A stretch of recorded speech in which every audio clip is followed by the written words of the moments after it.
Bismillahirrahmanirrahim. Assalamualaikum warahmatullahi wabarakatuh. Innal hamdalillah nahmaduhu wa nasta'inuhu wa nastaghfiruh wa na'udzu billahi min shururi anfusina min sayyiati a'malina. May yahdihillahu fala mudilla lahu wa may yudlil fala hadiya lahu. Asyhadu an la ilaha illallah wa asyhadu anna Muhammadan abduhu wa rasuluhu la nabiyya ba'dah. Amma ba'd.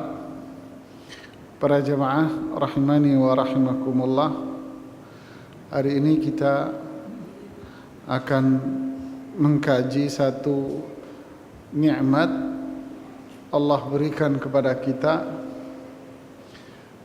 nikmat yang sangat besar sekali, nikmat yang dengan itu seorang hamba akan mendapatkan kebahagiaan dunia akhirat.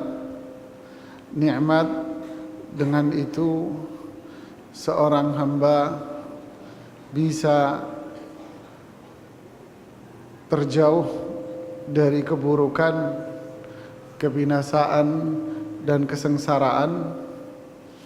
Nikmat yang menjadikan dia bisa dengan mudah menuju jalan surga.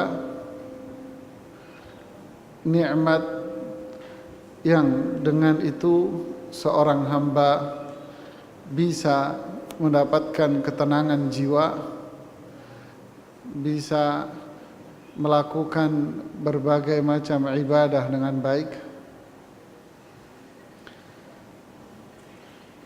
Seorang ulama hadis pernah mengatakan, yang namanya Imam Ibnu Uyainah. Tapi sebelumnya, Mas, sini Mas, kayak enggak niat belajar, apalagi sambil mainan handphone.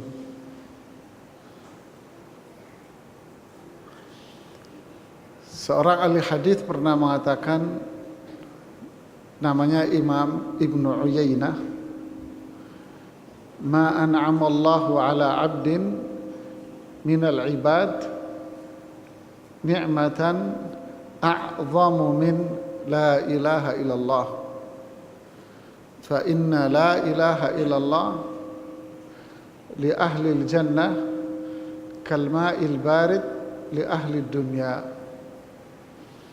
Tidaklah Allah memberikan nikmat yang lebih besar bagi setiap hamba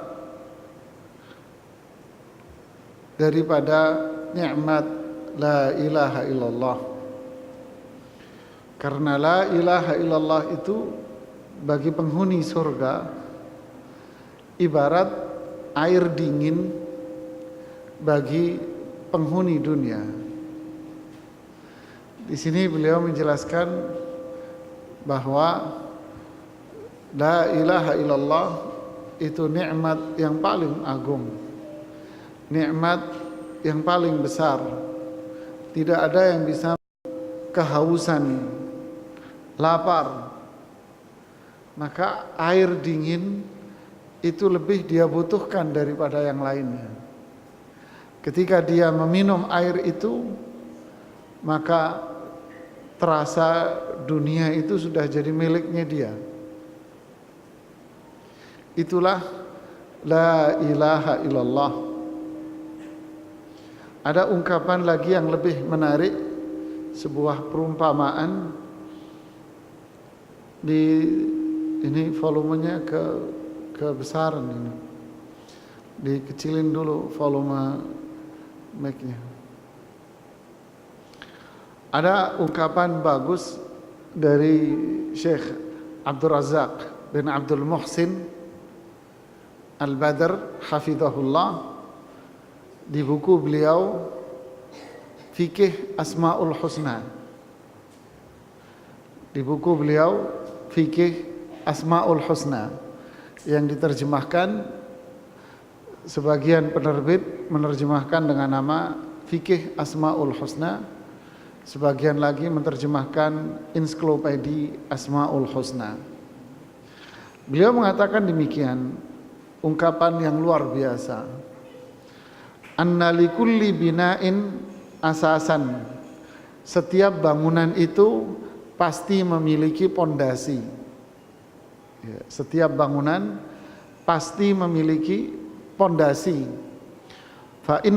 Fa inna asasa bina'id dini al-imanu billah subhanahu wa bi asma'ihi wa sifatih. Sedangkan pondasi dari bangunan Islam ini adalah iman kepada Allah dengan nama-nama dan sifat-sifatnya. Wa kullama kana hadzal asasu rasikhan humilal bunyanu biquwwatin wa thabat. Ketika pondasi itu sangat kuat, kokoh, maka bangunannya pun akan berdiri tegak dan kokoh. Salima minat tada'i was suqut. Bangunan itu akan bebas dari keruntuhan. Lalu beliau mengutip ungkapan dari Imam Ibnu Qayyim rahimahullah. Imam Ibnu Qayyim mengatakan, man arada uluwa bunyanihi fa alaihi bitawthiqi asasi. Siapa yang ingin bangunannya itu tinggi, kuat, kokoh, hendaknya dia perkuat pondasinya. Wa ihkamihi wa shiddatil i'tina'i bihi, dan dia harus membuat perhitungan-perhitungan yang matang dan perhatian yang sangat kuat terhadap permasalahan itu. Fa inna uluwal bunyani ala qadri tawthiqil asasi wa ihkamih. Karena ukuran, tolok ukur sebuah bangunan yang tinggi dan kokoh itu adalah dilihat dari kekuatan pondasinya. Fa al-a'malu wad darajatu bunyanun. Perbuatan-perbuatan dan tingkatan-tingkatan itu bangunannya. Wa asasuha al-iman. Adapun pondasinya adalah keimanan.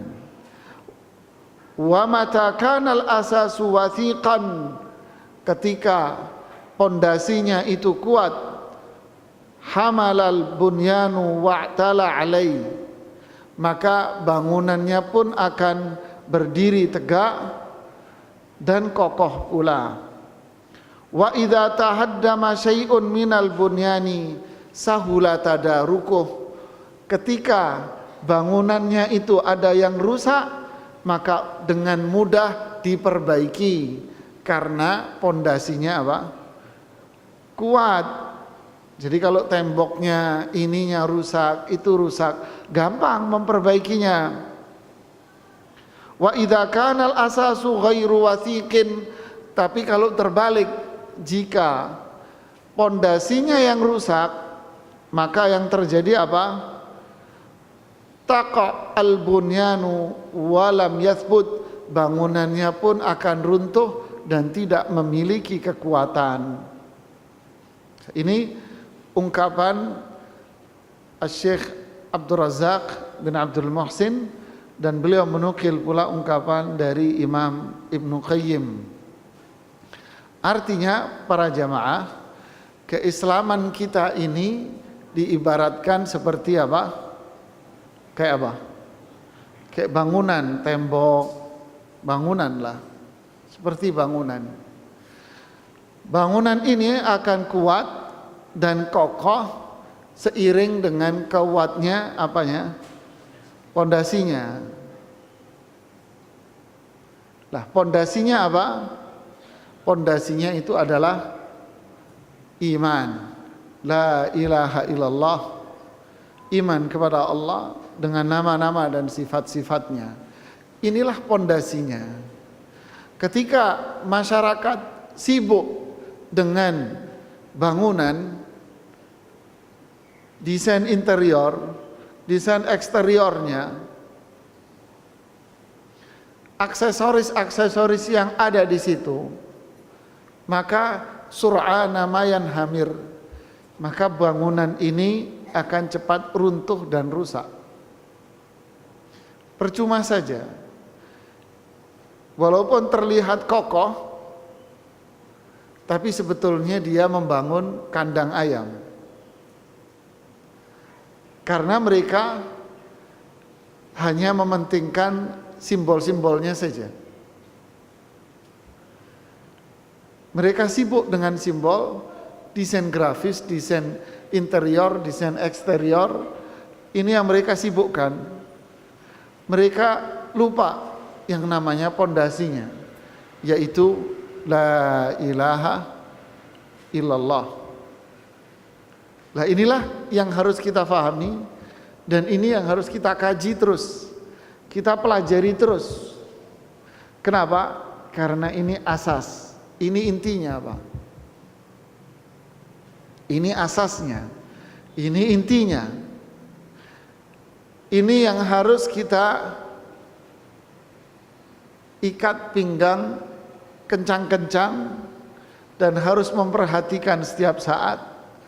Kita belajar ilmu, kita mendalaminya, kita rajin di majelis-majelis ilmu. Untuk apa? Untuk ini, untuk menguatkan la ilaha illallah. Seberapa penting la ilaha illallah ini bagi orang Islam? Banyak para ulama membahas permasalahan ini panjang lebar. Baik para ulama salaf, kalau orang umum mengatakan ulama dahulu atau klasik, kalau kita lebih pas mengatakan dengan ulama salaf daripada dengan kata klasik. Ya, konotasinya kurang sopan. Ya, konotasinya kurang sopan.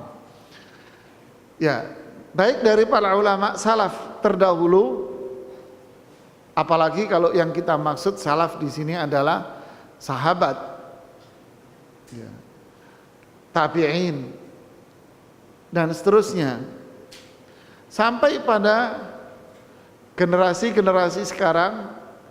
Mereka banyak mengungkap, membahas pentingnya seseorang memahami pondasi dan pokok dalam keislaman dia. Kenapa? Ada banyak yang mendasarinya. Pertama, ini karena keterbatasan waktu. Pertama, Allah menciptakan langit dan bumi ini untuk mewujudkan la ilaha illallah, Pak. Apa yang ada di alam semesta ini tujuannya adalah untuk menegakkan apa? La ilaha illallah. Syahidallahu annahu la ilaha illallah wal malaikatu wa ulul ilmi qa'iman bil qisti la ilaha illa huwal azizul hakim.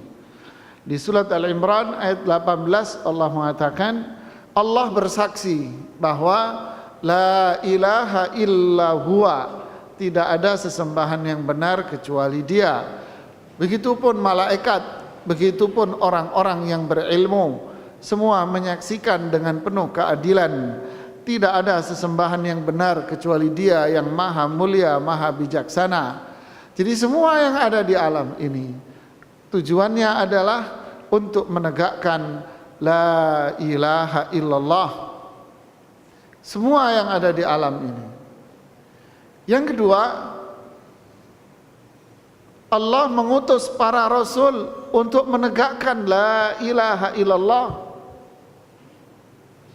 Tidaklah setiap nabi dan rasul diutus untuk mengatur urusan dunia, tidak. Tidaklah nabi dan rasul diutus untuk mengurusi bisnis, tidak. Tidaklah nabi dan rasul diutus untuk mengatur makanan dan minum mereka, tidak. Tapi Nabi dan Rasul diutus kepada kaumnya untuk menegakkan la ilaha illallah, seperti yang disebutkan dalam ayat Al-Quran di surat Al-Anbiya ayat 25. Wa ma arsalna min qablika min rasulin illa nuhi ilaihi annahu la ilaha illa ana fa'budun. Tidaklah kami, kata Allah, mengutus seorang rasul pun sebelum kamu, wahai Muhammad, melainkan kami wahyukan kepada mereka la ilaha illa ana, tidak ada sesembahan yang benar kecuali aku. Diutus oleh Allah para nabi dan rasul itu untuk menegakkan la ilaha illallah. Fa'budun, beribadalah kalian kepadaku. Karena aslinya fa'buduni, beribadalah kalian kepadaku. Lihat ini ayat jelas, dan ayat-ayat lain yang sangat banyak pula. Tidaklah Allah mengutus nabi dan rasul melainkan untuk menegakkan bendera la ilaha illallah. Di ayat yang lain pada surat An-Nahl ayat 36, Allah mengatakan, "Walaqad ba'atsna fi kulli ummatin rasula an i'budullaha wajtanibut taghut." Tidaklah kami mengutus pada setiap umat itu seorang rasul, melainkan mereka diperintahkan oleh Allah untuk mengatakan kepada kaumnya, ani'budullah, beribadalah kalian hanya kepada Allah, wajtanibut taghut, dan jauhi sesembahan lain selain Allah. Inilah makna la ilaha illallah. Juga disebutkan di surat An-Nahl ayat yang kedua, yunazzilul malaikata birruhi min amrih. Yunazzilul malaikata, Allah yang menurunkan para malaikat, birruhi min amrih, dengan membawa ruh, wahyu, yaitu berupa perintah dari Allah, ala man yasha'u min ibadih, kepada hamba yang dikehendakinya, yaitu para nabi dan rasul. An anziru, beli kabar buruk, annahu la ilaha illa ana. Lihat, jadi tidaklah Allah mengutus nabi dan rasul melainkan untuk ini, la ilaha illa ana, la ilaha illallah fattaqun, bertakwalah kalian kepada Allah. Jadi inilah misi para nabi dan rasul. Berarti memang Allah menciptakan alam semesta ini untuk ini. Allah mengutus nabi dan rasul untuk ini. Berarti Allah menurunkan wahyunya untuk ini, untuk menegakkan la ilaha illallah. Ini tujuan utamanya. Yang ketiga,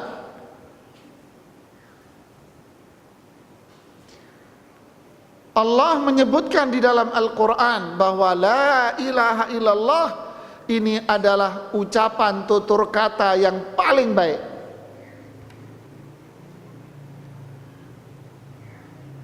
Lihat Pak, menciptakan alam semesta untuk la ilaha illallah, mengutus nabi dan rasul dengan wahyunya untuk la ilaha illallah, sehingga la ilaha illallah menjadi ucapan tutur kata yang paling mulia.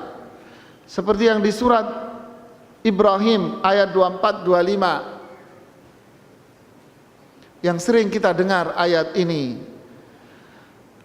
Alam tara kaifa daraballahu mathala, tidaklah kalian melihat Allah membuat sebuah perumpamaan, kalimatan thayyibah, tutur kata yang baik, kalimat yang baik, kasyajaratin thayyibah, ibarat sebuah pohon yang sangat baik,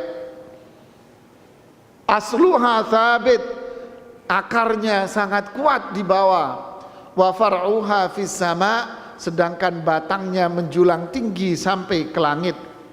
Tu'ti ukulaha kullahinin biizni rabbiha, buahnya selalu keluar atas izin dari Allah subhanahu wa ta'ala.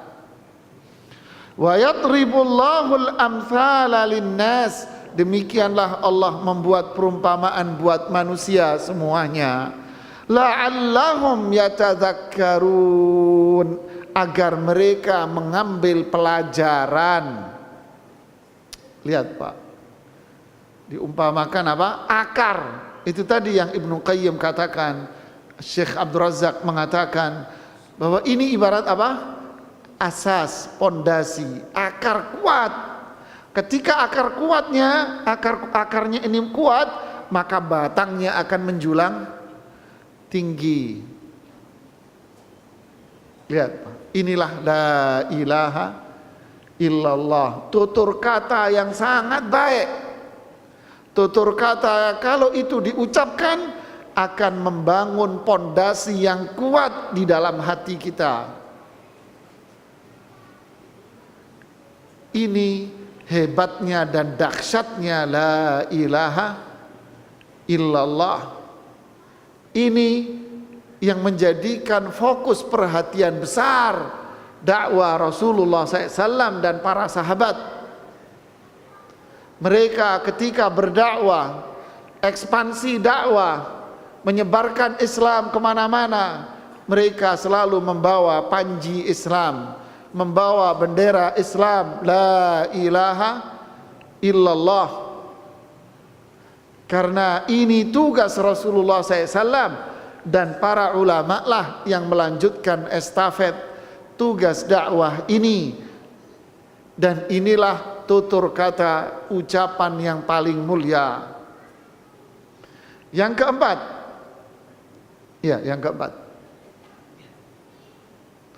la ilaha illallah inilah yang menyelamatkan seseorang dari azab kubur. La ilaha illallah inilah yang menjadikan seseorang mampu menjawab pertanyaan malaikat kubur dengan lantang.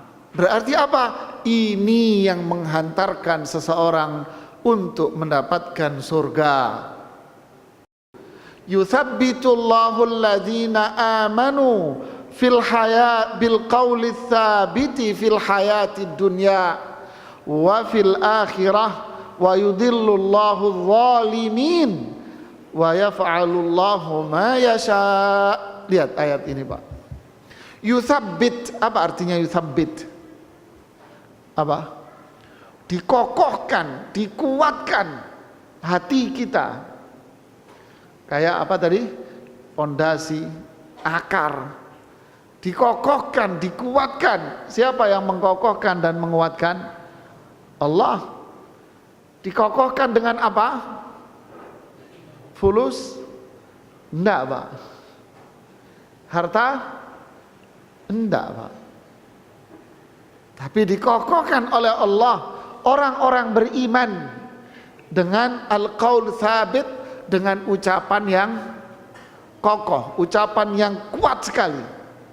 Kapan? Di saat mereka hidup di dunia, Allah jadikan imannya kuat, sehingga muncul dari dia tutur kata yang sangat indah, muncul dari dia ibadah, muncul dari dia ketakwaan, seperti surat An-Nahl dan surat yang di atasnya tadi itu.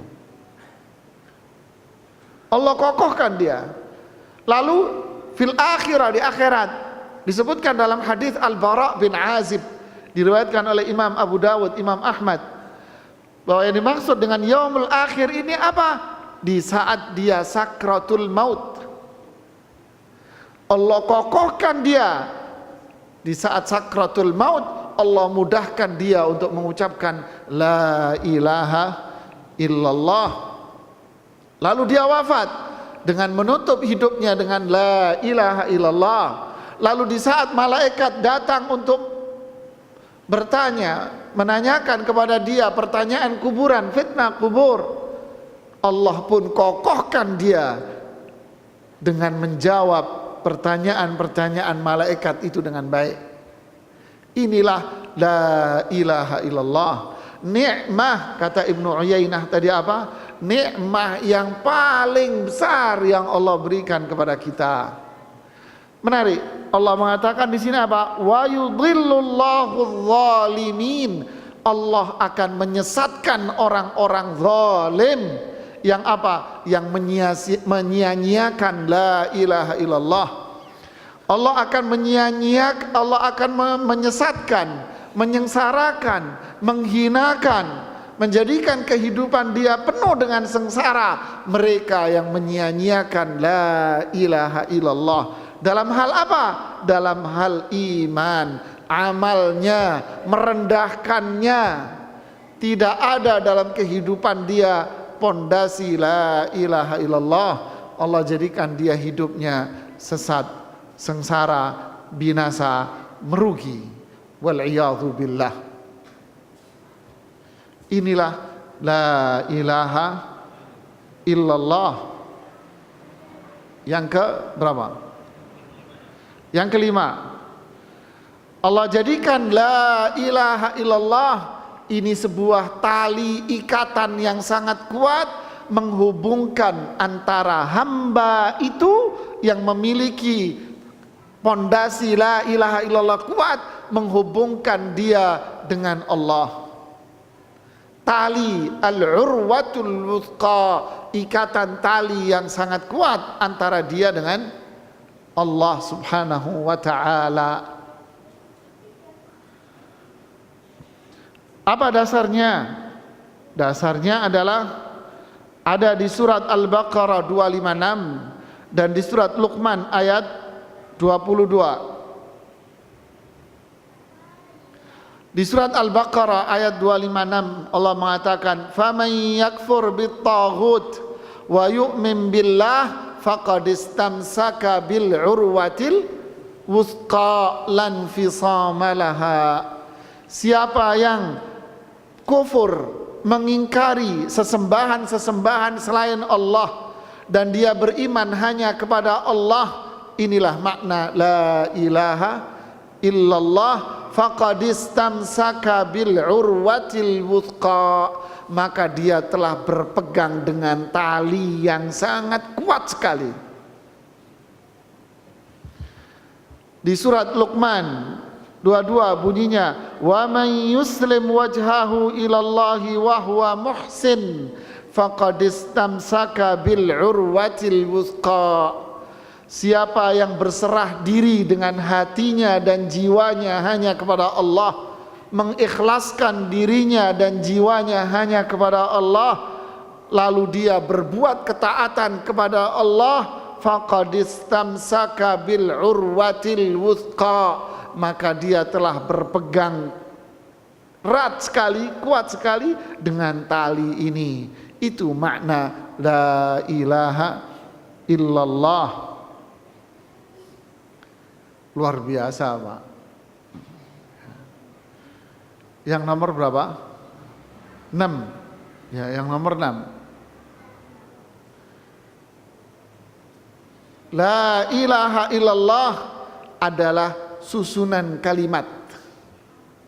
La ilaha illallah ini susunan kalimat, tapi bukan sekedar susunan kalimat kosong belaka, tanpa makna, tanpa keutamaan. Tapi la ilaha illallah adalah susunan kalimat yang abadi dan kekal selama-lamanya. Susunan kalimat yang abadi, kekal selama-lamanya, Pak. Kalimah baqiyah, kalimat yang kekal, abadi. Di surat Az-Zukhruf ayat 26, 27, 26 sampai 28 Allah mengatakan, wa idh qala Ibrahimu li abihi wa qaumih, ketika Nabi Ibrahim itu berkata kepada ayahnya dan kaumnya, innani bura'u mimma ta'budun, saya berlepas diri dari apa yang kalian ibadahi, yaitu berhala-berhala itu. Illalladzi fatarani fa innahu sayahdin, kecuali ibadah yang hanya ditujukan kepada zat yang menciptakanku, dan zat itulah yang akan memberikan hidayah kepada diriku. Lalu Nabi Ibrahim mengatakan dalam firman Allah, wa ja'alaha kalimatan baqiyah, lalu Allah jadikan itu sebagai kalimat baqiyah yang kekal abadi setelahnya, la'allahum yarji'un, agar mereka yang berbuat syirik menyia-nyiakan kalimat la ilaha illallah itu taubat sama Allah. Ini kalimat luar biasa, kalimat dari langit ini Pak. La ilaha illallah. Nomor berapa? 7. Allah jadikan kalimat la ilaha illallah adalah puncak dan asas utama dalam ketakwaan. Artinya tidak ada ketakwaan kalau tidak didasar dengan kalimat la ilaha illallah. Anda tidak dikatakan hamba yang bertakwa kalau Anda tidak memiliki kalimat la ilaha illallah. Apa dasar hukumnya? Dasarnya adalah surat Al-Fath ayat 26. Allah mengatakan, "Idz ja'alal ladzina kafaru fi qulubihimul hamiyata hamiyatal jahiliyah." Perhatikan ini Pak ya. Ketika orang-orang kafir itu di dalam hati mereka ada fanatisme terhadap kelompok dan golongannya, seperti fanatismenya orang-orang jahiliyah dulu. Fa anzalallahu sakinatahu ala rasulih, lalu Allah turunkan ketenangan jiwa kepada Rasulullah sallallahu alaihi wasallam, wa 'alal mu'minina, dan Allah turunkan ketenangan di hati orang-orang beriman, wa anzalahum, dan Allah turunkan kepada mereka yaitu Rasulullah dan orang beriman kalimat taqwa, susunan kalimat yaitu kalimat takwa ini. Wa kanu ahaqqu biha wa ahlaha, dan merekalah orang-orang beriman ini lebih pantas, layak untuk menerima kalimat la ilaha illallah. Wa kana Allahu bikulli syai'in alima, Allah maha tahu atas segala sesuatu. Lihat Pak, dulu orang kafir itu fanatik dengan kelompoknya, membabi buta, sehingga mereka dengan fanatiknya itu membuang tauhid, membuang perintah Allah, menentang Rasulullah dan menentang Islam.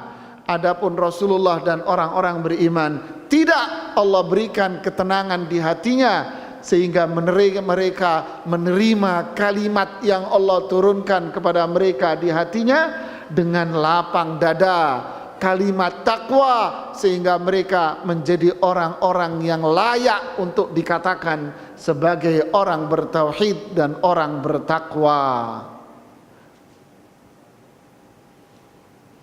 Ini bukan kalimat biasa Pak, ini kalimat yang mulia. Ada ungkapan dari seorang ulama namanya Abu Ishaq As-Sabi'i dari Amr bin Maimun. Jadi beliau cerita, Abu Ishaq As-Sabi'i bercerita tentang Amr bin Maimun, seorang tabi'in. Amr bin Maimun mengatakan demikian Pak, lihatlah.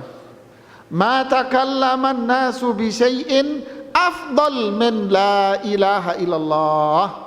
Tidaklah seseorang mengucapkan tutur kata yang lebih mulia daripada kalimat la ilaha.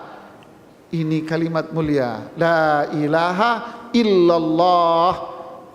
Ini kalimat yang sangat mulia sekali. Sa'ad bin Iyad mengatakan, "Atadri ma hiya ya Aba Abdillah?"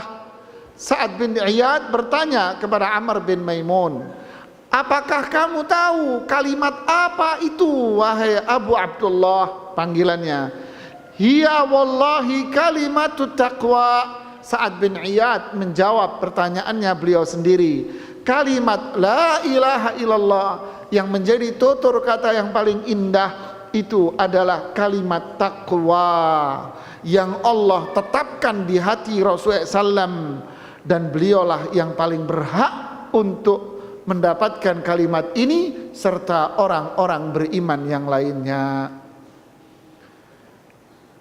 Ini dahsyatnya kalimat la ilaha illallah.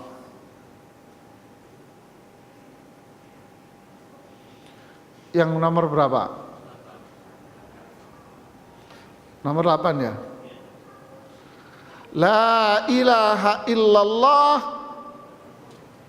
jika memiliki kemuliaan 1 sampai 7 tadi, berarti la ilaha illallah puncak dan ujung dari semua kebenaran. Muntahas shawab, puncak ujung dari semua kebenaran. Apa dasarnya? Surat An-Naba ayat yang 38. Yauma yaqumur ruhu wal malaikatu saffa. Saat itu malaikat Jibril dan semua malaikat akan berdiri bersaf-saf, berbaris di hadapan Allah. La yatakallamuna illa man adzina lahur rahman. La yatakallamun, mereka malaikat-malaikat itu tidak ada yang berani bicara di hadapan Allah kecuali mereka yang diizinkan oleh zat yang memiliki nama Rahman. Wa qala sawaba, dan dia akan mengutarakan sawaba, puncak dan penghujung dari sebuah kebenaran. Sawaba, puncak dan penghujung dari kebenaran. Apa yang dimaksud dengan ini? Abdullah ibnu Abbas radhiyallahu an, sahabat, mengatakan, illa man adzina lahu rabbu bi syahadati alla ilaha illallah wa hiya muntahas shawab. Kecuali orang yang diizinkan oleh Rabb untuk apa? Untuk mengutarakan syahadat la ilaha illallah, dan itulah puncak ujung dari sebuah kebenaran. Puncak ujung dari sebuah kebenaran. Ikrimah rahimahullah mengatakan kebenaran itu adalah la ilaha illallah. Ini Pak, berarti la ilaha illallah itu apa? Awal dan akhir. Awal proses perjalanan sampai kapan? Sampai akhir. Semua ini berpijak pada prinsip apa? La ilaha illallah. Allah menciptakan alam semesta untuk menegakkan la ilaha illallah. Hari kiamat nanti ada untuk apa? Untuk menegakkan la ilaha illallah. Dari situlah muncul bedanya orang beriman dan orang kafir. Muncul bedanya orang beriman dengan orang munafik. Muncul di situ siapa yang masuk surga dan siapa yang masuk neraka. Berarti la ilaha illallah mafkharah, kebanggaan orang beriman, karena itu pijakan utama mereka. Subhanallah.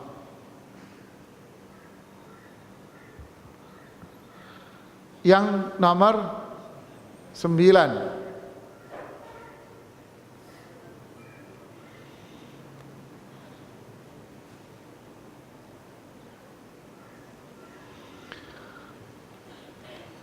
Allah mengatakan la ilaha illallah itu adalah kebaikan yang paling mulia.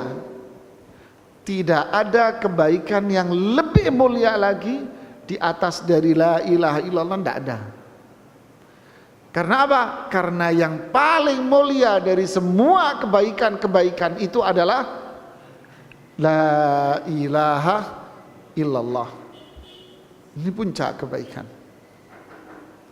Apa dasarnya?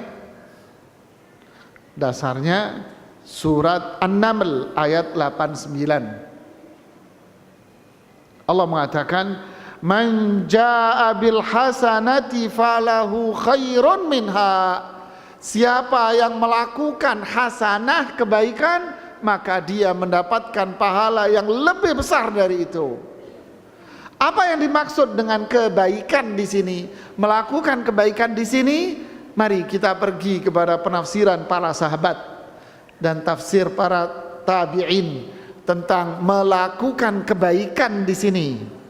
Kita lihat komentar dari sahabat Abdullah ibnu Mas'ud, komentar dari sahabat Abdullah ibnu Abbas, komentar dari sahabat Abu Hurairah dan para sahabat yang lain.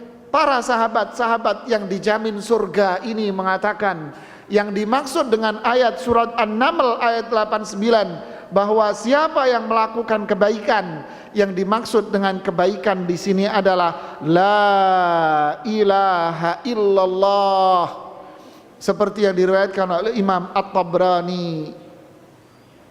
La ilaha illallah berarti maknanya ayat ini, siapa yang mengamalkan, mengerjakan la ilaha illallah, maka dia akan mendapatkan pahala yang luar biasa besarnya dari Allah. Kenapa? Karena la ilaha illallah puncak dari semua kebaikan.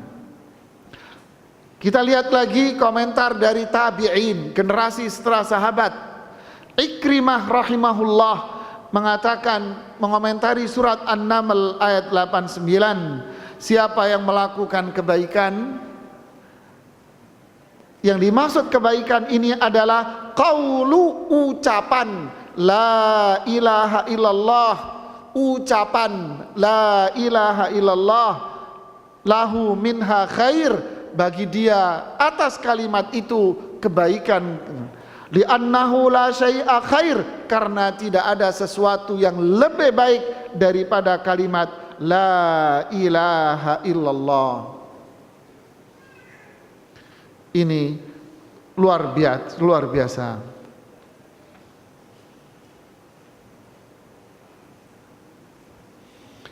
Inilah berapa kebaikan? 9 kebaikan yang disebutkan di dalam Al-Quran berkaitan dengan apa? La ilaha illallah. Ada 9 kebaikan, Pak.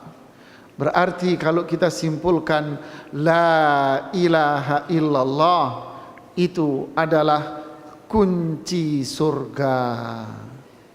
La ilaha illallah kunci kebaikan, kunci kesuksesan, kunci kebahagiaan.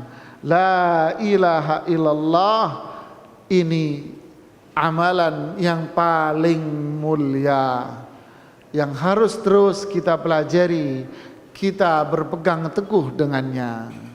Ini yang disebutkan di dalam ayat-ayat Al-Quran tentang keutamaan dari la ilaha illallah. Saya akan sebutkan keutamaan la ilaha illallah yang disebutkan di dalam hadis-hadis Rasulullah sallallahu alaihi wasallam.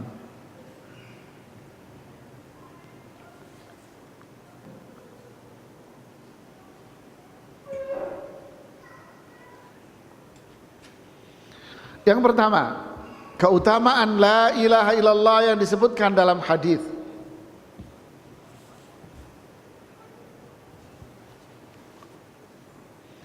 La ilaha illallah adalah amalan yang paling banyak mendatangkan pahala berlipat-lipat ganda. La ilaha illallah adalah amalan yang paling banyak menghasilkan pahala berlipat-lipat ganda. Apa dasarnya? Dasarnya adalah hadis Abu Hurairah radhiyallahu an yang disebutkan di dalam Sahih Bukhari dan Muslim. Rasulullah SAW mengatakan, man qala, siapa yang mengucapkan la ilaha illallah wahdahu la syarikalah lahul mulku wa lahul hamdu wa huwa ala kulli syai'in qadir fi yaumin mi'a marrah. Dia ucapkan kalimat ini satu hari 100 kali. Dia ucapkan la ilaha illallah, dilengkapi wahdahu la syarikalah lahul mulku wa lahul hamdu wa huwa ala kulli syai'in qadir 100 kali setiap hari. Kanat lahu adlu asyri riqab, maka dia mendapatkan pahala seperti membebaskan 10 budak. Kutibat lahu mi'ah hasanah, ditetapkan bagi dia 100 pahala kebaikan. Muhiyat anhu mi'ah sayyi'ah, akan dihapus bagi dia 100 dosa dan keburukan dia. Wa kanat lahu hirzan minasyaitan yaumahu dzalik, maka dia di hari itu mengucapkan itu, maka hari itu dia terjaga dan mendapatkan benteng dari syaitan. Hatta yumsi, sampai sore harinya. Walam ya'ti ahadun bi afdal mimma ja'a bih, tidak ada satu orang pun yang lebih mulia melebihi orang yang mengucapkan kalimat itu dalam hari itu, di pagi sore pagi itu. Illa ahadun amila aktsar min dzalik, kecuali kalau ada orang mengucapkannya lebih banyak lagi. Subhanallah. Ini riwayat Bukhari Muslim ini. Jadi mengucapkan la ilaha illallah apa? Amalan yang bisa mendatangkan apa? Pahala berlipat-lipat ganda. Silahkan zikir dengan ini. Ini amalan yang luar biasa dahsyatnya. Apalagi keutamaannya?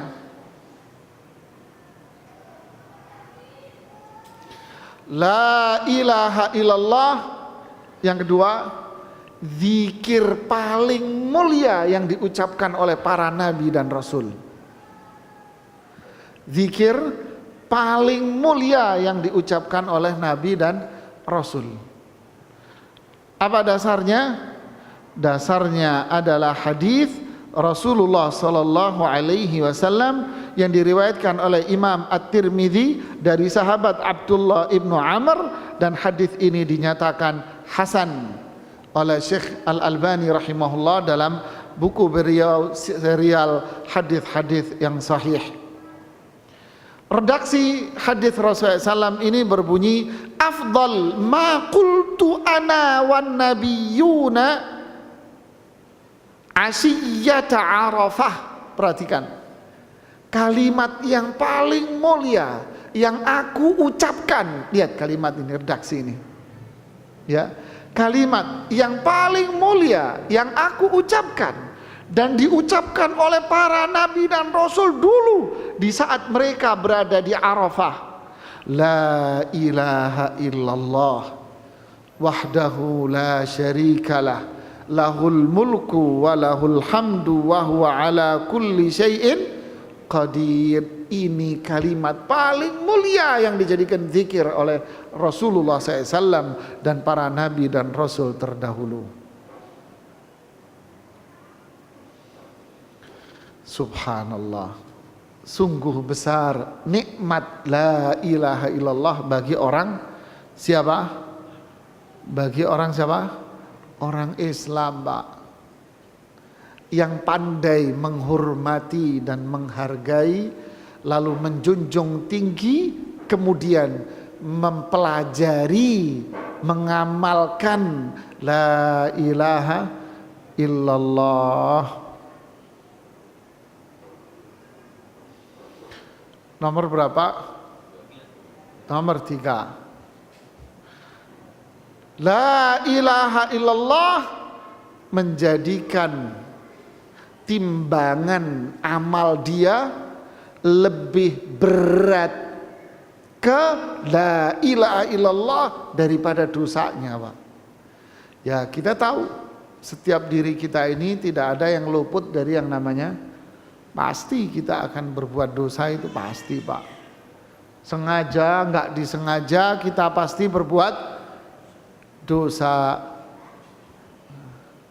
Tapi kalau kita rajin mengucapkan la ilaha illallah, mengamalkan la ilaha illallah dengan tauhid, tidak berbuat syirik, maka ketika ditimbang nanti di akhirat antara la ilaha illallah, ibadah kita, pengamalan kita dengan la ilaha illallah ini tauhid dan menjauhi syirik, dengan kemaksiatan yang kita lakukan, mana yang lebih berat?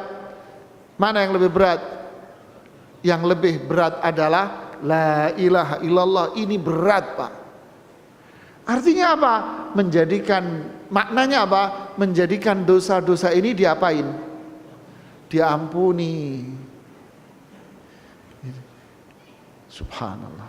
Apa dasarnya? Disebutkan dalam hadis Imam Ahmad, riwayat Imam Ahmad dalam musnadnya. Disebutkan pula oleh Imam At-Tirmidzi dalam kitab Sunan At-Tirmidzi dan yang lainnya dengan sanad yang bagus dari sahabat Abdullah ibnul Amr ibnul As. Dan hadis ini pun diriwayatkan oleh Imam Ibnu Majah dan dinyatakan sebagai hadis yang sahih dalam kitab Sahih Al-Jami'. Apa? Yusahu bi rajulin min ummati ala ru'usil khalaiq yaumal qiyamah. Nanti ada teriakan-teriakan birajul, untuk seseorang di hari kiamat dari umatku di hadapan orang banyak nanti. Jadi ada teriakan-teriakan di hari kiamat nanti di depan semua makhluk. Fayunshar lahu tis'atun wa tis'una sijillan. Nanti akan diberikan kepada mereka 99 lembar catatan. Jadi maksudnya nanti di hari kiamat setiap orang itu akan mendapatkan apa? Rapot. Maksudnya ini setiap orang nanti akan dikasih oleh Allah rapotnya selama dia hidup, rapot dari selama perjalanan hidup dia. Rapotnya itu berisi 99 lembar, Pak.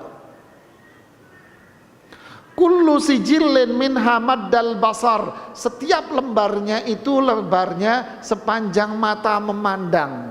Dan di situ ada 99, Pak. Allahu Akbar.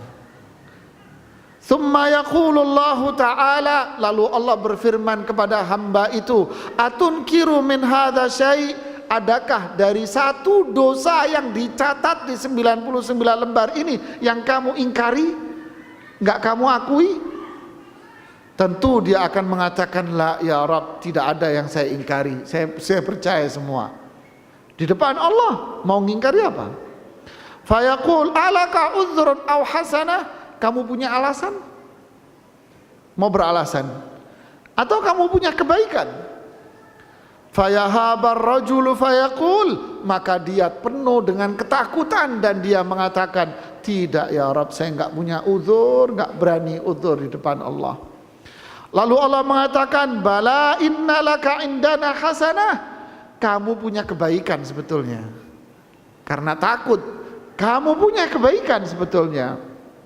Wa innahu la zulma alaik, tapi hari ini tidak ada kezaliman sama sekali. Fatukhraj lahu bitaqah, lalu dikeluarkan sebuah lembaran catatan, lembaran bitaqah itu kartu lembaran. Isinya apa? Isinya tertulis di situ, asyhadu alla ilaha illallah wa anna Muhammadan abduhu wa rasuluh. Isi lembaran, isi bitaqahnya itu, kartunya itu. Fayaqul ya Rabb ma hadhil bitaqa ma hadhihi sijillat. Wahai Rabb, ini kan cuman kartu, sedangkan ini tumpukan lembaran-lembaran 99. Innaka la tudlam. Allah mengatakan kamu hari ini tidak akan dizalimi. Fatuda'u sijillatu fi kiffah wal bitaqatu fi kiffah. Lalu Allah letakkan 99 lembar itu dalam satu mata timbangan, dan Allah letakkan bitaqah tadi itu dalam satu mata timbangan, maka yang berat adalah bitaqahnya. Pak, ini dahsyatnya la ilaha illallah. Subhanallah ya. Bitaqah apa ini? Kartu yang berisi la ilaha illallah. Dia mengucapkan itu di dunia dengan mulutnya, dia mengucapkan dari hatinya, dia mengucapkan dengan hati yang bersih, hati yang bening, hati yang penuh kepercayaan, sidqan min qalbih, dengan kejujuran dari hatinya, khalisan min qalbih, penuh keikhlasan dari dalam hatinya, ibtigha'a wajhi rabbih, mengharapkan keikhlasan, harap ikhlas dan pahala hanya kepada Allah Subhanahu wa taala. Dia mengucapkan ini dengan penuh berserah diri kepada Allah, kalimat ini, maka itulah pahala yang luar biasa. Ini keutamaan la ilaha illallah. Nomor berapa? 4. Andai ditimbang la ilaha illallah dengan langit-langit dan bumi, langit-langit yang 7, bumi-bumi yang 7, semuanya beserta isinya ditimbang dengan la ilaha illallah, maka yang lebih berat adalah la ilaha illallah. Apa dasarnya? Dasarnya hadis dalam Musnad Imam Ahmad dari sahabat Abdullah bin Amr, masih dengan hadis yang sahih, disebutkan dalam kitab Silsilah As-Sahihah nomor 134. Rasulullah SAW bersabda, anna Nuhan qala libnihi inda mautih. Nabi Nuh berkata kepada anaknya ketika anaknya hendak meninggal dunia, mau mati anaknya, amuruka bila ilaha illallah, saya menyuruh kamu untuk mengucapkan la ilaha illallah. Fa inna samawati sab'a wal aradina sab'a law wudi'at fi kiffah. Andai langit-langit yang 7, bumi-bumi yang 7 diletakkan dalam satu mata timbangan, wa wudi'at la ilaha illallah fi kiffah, la ilaha illallah diletakkan dalam satu mata timbangan, rajahat bihinna la ilaha illallah, maka yang lebih berat adalah la ilaha illallah. Lihat Pak, ini kalimat mulia ya, kalimat yang sangat mulia sekali ini, la ilaha illallah. Kemudian nomor berapa? 5. Kalimat la ilaha illallah inilah yang menyelamatkan pelakunya dari azab neraka, Pak. La ilaha illallah yang menyelamatkan pelakunya dari azab neraka. Apa dasarnya? Dasarnya adalah hadis riwayat Imam Muslim dalam sahihnya,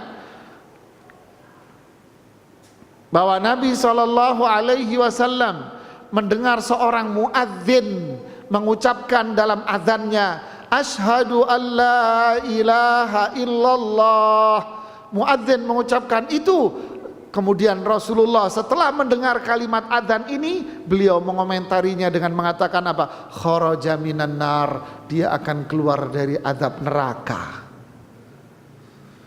Ini kalimat la ilaha illallah. Di dalam hadis pula dalam riwayat Sahih Bukhari dan Muslim dari hadis Idban ibni Malik Rasulullah sallallahu alaihi wasallam bersabda, "Innallaha harrama 'alan nar man qala la ilaha illallah yabtaghi bidzalika wajhallah." Sesungguhnya Allah akan haramkan api neraka bagi mereka yang mengucapkan la ilaha illallah, dia mengharapkan dengan ucapan itu wajah Allah, ikhlas, dibersihkan hatinya sehingga perbuatannya pun bersih dari syirik.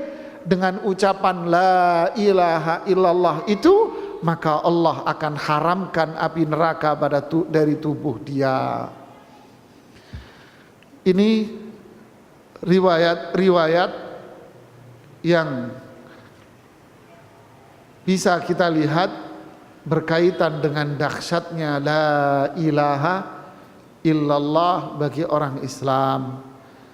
Apa kesimpulannya? La ilaha illallah itu diucapkan, dimasukkan ke dalam hati, menjadi pijakan hati kita, mengakar di hati kita dengan prinsip ikhlas, dengan prinsip patuh, taat, berserah diri hanya kepada Allah, dengan prinsip keyakinan atas kandungan makna yang terkandung di dalamnya, dengan pemahaman yang benar terhadap itu, maka lahirlah pribadi orang Islam yang bertakwa dan beribadah kepada Allah tanpa syirik. Ini mulianya la ilaha illallah. Mudah-mudahan kita menjadi hamba Allah yang beriman, hamba Allah yang mampu mendalami, mempelajari terus la ilaha illallah, sehingga la ilaha illallah menjadi iman yang kokoh dalam hati kita. Kita mendapatkan semua kemuliaan-kemuliaan itu. Rabbana taqabbal doa. Mudah-mudahan Allah menerima doa kita semuanya.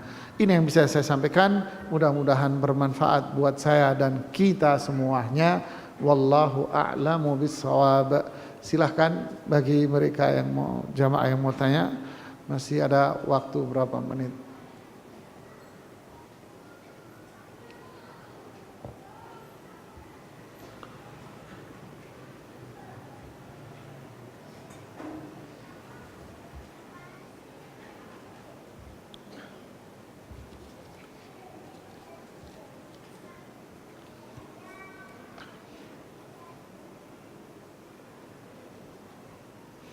Ya, pertanyaannya ilmu sajalah, jangan bertanya yang hal-hal yang kurang manfaat buat kita ya.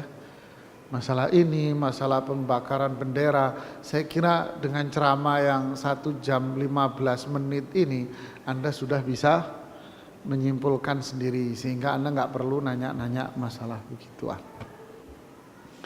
Bukan saya mau merendahkan, tidak. Kalau merendahkan, ngapain saya ceramah pegel-pegel hari ini, Pak? Ya, itu penjelasan yang cukup panjang lebar berkaitan dengan makna la ilaha illallah, berkaitan dengan kedudukan la ilaha illallah, keutamaan la ilaha illallah di mata kita dan sebagainya dari dasar-dasar Quran dan hadis. Intinya apa? Wa yudillullahu zalimin. Setelah Allah bicara keutamaan la ilaha illallah, Allah mengatakan apa? Allah akan menyesatkan orang-orang yang zalim, yang menyia-nyiakan kalimat la ilaha illallah. Ustadz, saya bekerja di tempat yang tidak membolehkan atau tidak bisa berpakaian syar'i. Ini di luar tema ya. Dan bisa ada interaksi dengan lawan jenis laki-laki secara langsung, karena teman kerja saya sebagian laki-laki. Yang saya ingin tanyakan, apakah pekerjaan saya itu haram, Ustadz? Melihat hukum syar'i berpakaian syar'i wajib bagi kaum wanita, dan sering saya takut jadi fitnah bagi laki-laki dan seterusnya lah. Pertama, kalau ditanya jenis pekerjaan, maka harus dilihat pekerjaannya apa akadnya, jenis yang didagangkan apa dan sebagainya. Tapi kalau dilihat dari sisi perempuan bekerja di luar rumah sebagai karyawan, lalu dia bergabung di situ, bercampur aduk dengan laki-laki dalam satu tempat.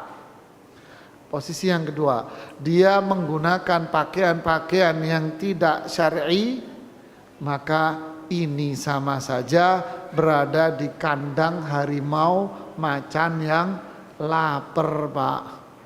Mbak, berapa banyak perselingkuhan, perzinaan itu terjadi, apa orang pepatah Jawa bilang apa? Waiting apa? Waiting tresno jalaran kulino. Soko kulino, kurang lebih begitu. Saya orang Jawa Timur nggak ngerti bahasa halus begitu. Jawa Timur simpel-simpel, Pak. Maknanya suka, cinta itu seringkali terjadi karena faktor apa? Sering ketemuan. Ya, sering ketemu.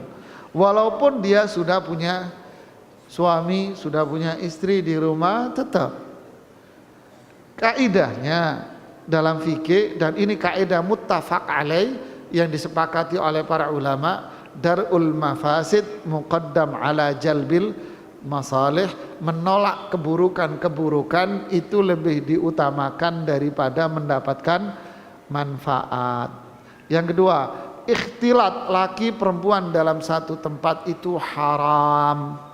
Tiga, menggunakan pakaian yang bukan islami, tidak syar'i, itu juga haram. Sehingga Anda, yang keempat, Anda bekerja dengan cara seperti itu juga haram. Yang lima, Anda bekerja karyawan yang pada akhirnya menyia-nyiakan tugas utama Anda sebagai ibu rumah tangga, itu haram. Sehingga numpuk dari diri Anda apa? Haram kuadrat berapa ini? Nggak tahu sudah. Simpulannya apa? Resign, Mbak, bubar. Terus siapa yang cari duit? Suamimu yang nyari duit. Kamu tinggal terima fulus dan ngabisin duit, selesai. Dikasih enak kok malah cari yang apa? Susah. Kurang, Ustadz, kurang itu relatif. Anda kerja juga tetap akan merasa kurang. Yang cukup itu adalah hati kita, iman kita, itu yang selalu mendapatkan kecukupan. Ya. Apakah jika mentalkin orang yang sudah sakratul maut hingga satu kali saja diajarkan la ilaha illallah? Iya, lakinu mautakum la ilaha illallah. Talkini mauta, mauta itu orang-orang mati. Yang dimaksud mauta bukan orang-orang yang sudah mati, tapi talkinilah orang-orang yang mau meninggal. Talkini orang-orang yang mau meninggal dunia dengan ucapan la ilaha illallah. Artinya apa? Sakratul maut tuntun dia untuk mengucapkan la ilaha illallah. Tuntun dia, tuntun, bisikin di kupingnya. Berapa kali? Ya bolak-balik nggak apa-apa. Ada orang bilang, Ustadz, la ilaha illallah kepanjangan. Allah saja. Takutnya nanti kalau berhenti di kata la ilaha kan jadi runyam. Kepo nih orang. Jawabannya apa? Kepo. Tugas kita apa? Talqini, selesai. Talqini saja. La ilaha illallah, sudah. Masalah yang dia ucapkan apa, itu urusan dia sama Allah. Kalau dia ngucapin la ilaha berhenti gimana? Anggap dia ngucapin la ilaha berhenti di situ terus mati. Yang nyabut nyawa siapa? Berarti Allah tahu nggak? Tahu. Udah ngapain kamu ribut, kepo, kan gitu kan. Sama seperti Syekh Bakar Abu Zaid. Di buku beliau Tashih Doa, ketika bicara tentang doa-doa mau tidur, kita dianjurkan baca apa? Ayat kursi. Andai Anda baca ayat kursi apa? Allahu la ilaha illa huwa, tidur peluk Anda. Ayo, gimana? Karena ngantuknya banget Mas, Mbak. La ilaha illa, ngantuk terus hilang, plus hilang. Apa Anda terus berdosa karena nggak baca ayat kursinya nggak komplit? Innamal a'malu, Anda mau baca tapi ngantuk, itu di luar kontrol dan kendali Anda. Jadi Anda tetap mendapatkan pahala baca ayat kursi komplit. Tuh Pak. Ya. Ya. Bolehkah zakat? Oh ini habis la ilaha illallah, busana muslim, zakat sekarang. Mantap, komplit pertanyaannya Pak. Bolehkah? Ini takutnya Ustadz ini begini ya, kayak mufti besar itu macam-macam ditanyain ke dia. Bolehkah zakat dengan uang bunga dari bank? Mohon maaf saya ketawa dulu ya.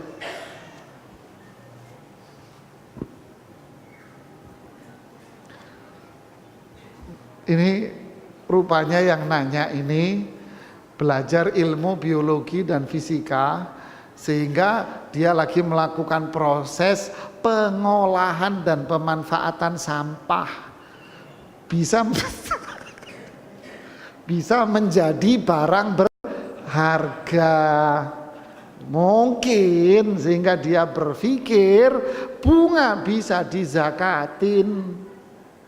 Mbak, Pak, bunga itu sampah, bantar gebang, dicampur dengan bau bangkai, dicampur dengan kotoran, terus Anda mau packing menjadi bingkisan zakat. Bisa? Bisa nggak? Bisa. Uang haram tidak terkena zakat. Ini kesepakatan para ulama. Disebutkan oleh Imam Al-Mughni, oleh Imam Ibnu Qudamah dalam kitabnya Al-Mughni, disebutkan dalam kitab Asy-Syarhul Mumti' oleh Syekh Muhammad Shalih Utsaimin, dan itu berdasarkan kesepakatan para ulama, uang haram seperti riba tidak terkena zakat.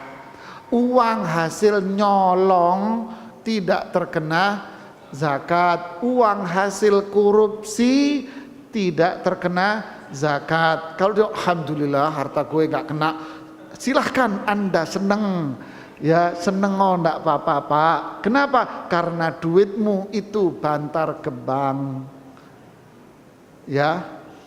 Jadi uang haram tidak terkena zakat. Jangankan uang haram, uang utang nggak kena zakat. Anda berhutang sama orang 1 miliar, lalu uang utang Anda itu ngendep di rekening Anda sampai 1 haul, uang utang ini nggak kena zakat Pak. Kenapa? Bukan duit kamu. Ya. Yang ini apa lagi nih Pak?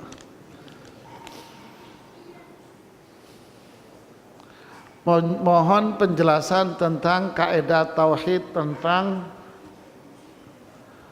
bendera lagi. Menurut penjelasan salah satu ustadz, di dalam peperangan bendera tersebut sangat dihormati, harus tetap berkibar, jangan sampai jatuh. Sementara ada ya, di dalam jihad dulu di zaman Rasulullah SAW dan para sahabat, bendera, rayah, panji itu simbol kemenangan. Saya ambil contoh ketika perang Khaybar tahun ke-7, ketika Rasulullah SAW menaklukkan Khaybar, itu kota yang dihuni oleh komunitas Yahudi asli Khaybar dan Yahudi yang diusir oleh Rasulullah dari kota Madinah karena mereka melanggar piagam Madinah. Suku Nadir, suku Qainuqa, dan sebagainya yang terusir, mereka banyak pindah ke perkampungan Khaybar. Perkampungan Khaybar itu terdiri dari benteng-benteng. Jadi kayak komplek begitu, tapi kompleknya itu di belakangnya itu berupa dikelilingi oleh benteng yang begitu kokoh, Pak. Ya begitulah Yahudi. Selalu komplek perumahannya itu dibentuk seperti apa? Benteng-benteng kokoh. Itu dari Yahudi zaman dulu sampai sekarang. Ya kan? Benteng kokoh, ketakutan sendiri. Disitulah terjadi perang Khaybar tahun ke-7. Ada satu benteng yang sulit untuk ditaklukkan oleh para sahabat. Lalu Rasulullah bilang begini, la u'tiyanna ghadan arwayata rajulan yuhibbuhullahu wa rasuluhu wa yuhibbullaha wa rasulah. Besok pagi bendera ini, bendera, Nabi bilang apa? Bendera saya serahkan kepada mereka atau laki-laki yang cinta, yang Allah dan Rasulnya mencintainya, dan dia cinta sama Allah dan Rasulnya. Sahabat mengatakan, seluruh sahabat yang ada dalam perang Khaybar, kalau nggak salah 1.300 atau 1.400 antara itu, mereka semua berharap untuk memegang bendera ini. Kami tidak pernah berharap kekuasaan, kami berharap untuk memegang bendera itu karena orang yang megang bendera itu dicintai Allah dan Rasulnya. Esok harinya, mana Ali bin Abi Thalib? Sakit mata ya Rasulullah, bawa sini. Lalu disitulah mukjizat Rasulullah SAW, diludahi, sembuh dan lebih terang dari sebelumnya. Terus jangan muncul dari ujung negeri Indonesia, jikongnya dia mukjizat katanya. Siapa lo bawa ke rumah sakit jiwa kalau sudah begitu, Pak? Itulah raya. Bendera la ilaha illallah. Kisah Ja'far bin Abi Thalib pada waktu perang Mu'tah. Perang Mu'tah di daerah Mu'tah, masuk Syam. Rasulullah tidak ikut dalam pertempuran itu. Rasulullah tinggal di Madinah pada tahun ke-8 sebelum penaklukan kota Makkah.